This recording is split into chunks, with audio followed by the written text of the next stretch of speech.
empresário individual. O empresário individual é diferente do profissional autônomo. Aqui a gente está falando de uma pessoa física que se equipara a uma jurídica, ela tem um CNPJ, ela tem ali um requerimento de empresário, um contrato social, ela vai estar de acordo com as diretrizes de uma pessoa jurídica. Porém, por ser uma empresa individual, assim como o autônomo, ela responde com o seu patrimônio perante a pessoa jurídica. Então, assim, os bens da pessoa jurídica e da pessoa física, eles meio que se unem, se juntam. Não há separação como uma sociedade empresária limitada, que o patrimônio da empresa, do sócio é do sócio, e cada um responde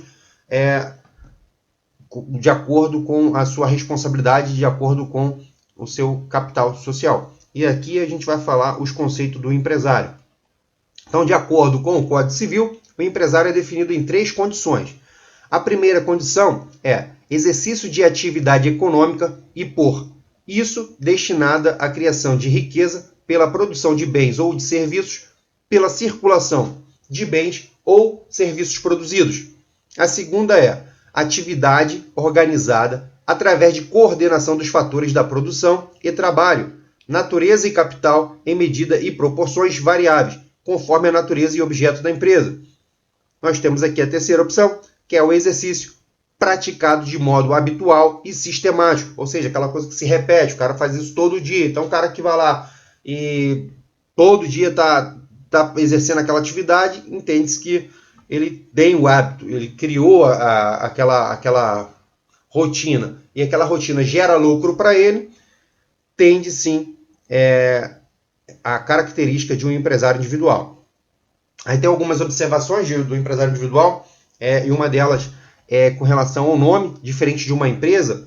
A empresa ela tem ali uma razão social, ela tem um nome, você pode botar o nome que você desejar, claro, seguido ali da atividade. Por exemplo, a minha empresa, WCR Contabilidade Limitada, então eu coloquei ali, na verdade WCR poderia até ser entendido como nome de firma, porque são eventualmente são as iniciais do meu nome, mas se fosse, eu dei um exemplo aqui, ó, João da Silva. Então vamos dar um exemplo aqui de uma firma individual. Toda vez que for uma firma individual, as particularidades são o patrimônio dela e o dos sócios, eles se unem. Então o sócio responde com o seu patrimônio, pessoa física e o da pessoa jurídica, eles se unem. Então, na hora de responder sobre uma dívida da empresa, ele vai responder com o seu patrimônio. E a outra observação que a gente deve falar aqui é sobre o nome. Toda vez que for uma firma individual, a empresa é obrigada a ter, diferente de uma empresa limitada, ela deve ter as iniciais do nome do sócio. Você pode colocar o nome do sócio, o nome do titular, e seguido a atividade da empresa. Então aqui a gente tem João da Silva Souza, um exemplo. Eu coloquei aqui um exemplo de nome, de nome de firma. J de João, S de Silva. O Souza, o último nome, Souza, que é esse nome aqui, ó, ele não pode ser abreviado. Toda vez que for uma firma individual, você vai encurtar os nomes iniciais e o último nome não pode ser encurtado. E depois você precisa colocar aqui, ó, serviços, se for um prestador de serviço. Se for uma indústria, você vai colocar indústria. Se for um comércio, você vai botar comércio. Então, JS Souza Serviços. Se fosse um comércio, seria JS Souza Comércio. Outra particularidade, toda vez que tiver nomes com natureza de parentesco, filho, júnior, neto, sobrinho, indica uma ordem de relação de parentesco. Esses nomes não podem ser abreviados. Então vejamos, aqui a gente tem João da Silva Neto, o neto não vai poder. João da Silva Sobrinho, João da Silva Júnior, João da Silva Filho. Esses nomes com relação de parentesco, eles não podem ser encurtados, ok? O empresário individual é aquele que exerce em nome próprio as atividades empresariais. É a pessoa física titular da empresa. O patrimônio natural e do empresário individual são os mesmos, como a gente disse. Logo, o titular responderá de forma ilimitada pelas dívidas.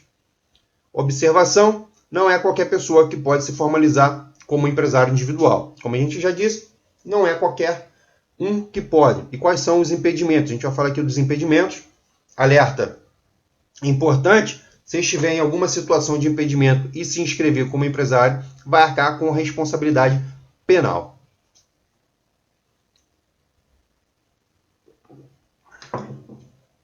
Situações de impedimento: o menor de 16 anos e as pessoas relativamente incapazes, salvo quando autorizados judicialmente para a continuação da empresa, conforme artigo 974 do Código Civil.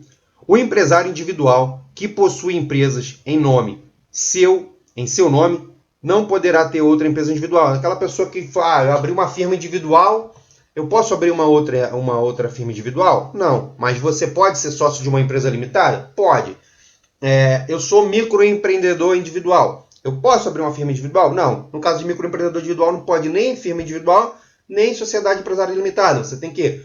Ou você transforma o microempreendedor numa firma individual e posteriormente faz alteração para uma sociedade empresária limitada, ou, na verdade, não é transforma. Me perdoe, porque o microempreendedor individual, o MEI, ele já é caracterizado na natureza jurídica dele como uma firma individual. Ele tem que fazer uma alteração, dar baixa lá no CIMEI, encerra-se como CIMEI, ele tem que entrar no portal do Simples do MEI, baixar o MEI, e aí ele se autodeclara: olha, eu não sou mais microempreendedor individual e agora eu quero me formalizar como uma microempresa ou como uma firma individual. O menor de 16 anos, a gente já falou, né? Não pode. O empresário individual que possui empresa em seu nome não vai poder, mas que exerce atividade jornalística. Quem exerce atividade jornalística de radiodifusão, sonora, som e imagem não vai poder. Não se considera empresário aquele que exerce profissão intelectual, natureza jurídica, científica, literária e artística. Aí a gente falou lá na firma, no autônomo. Lembra que a gente falou na condição de autônomo? A gente falou do contador, a gente falou do advogado.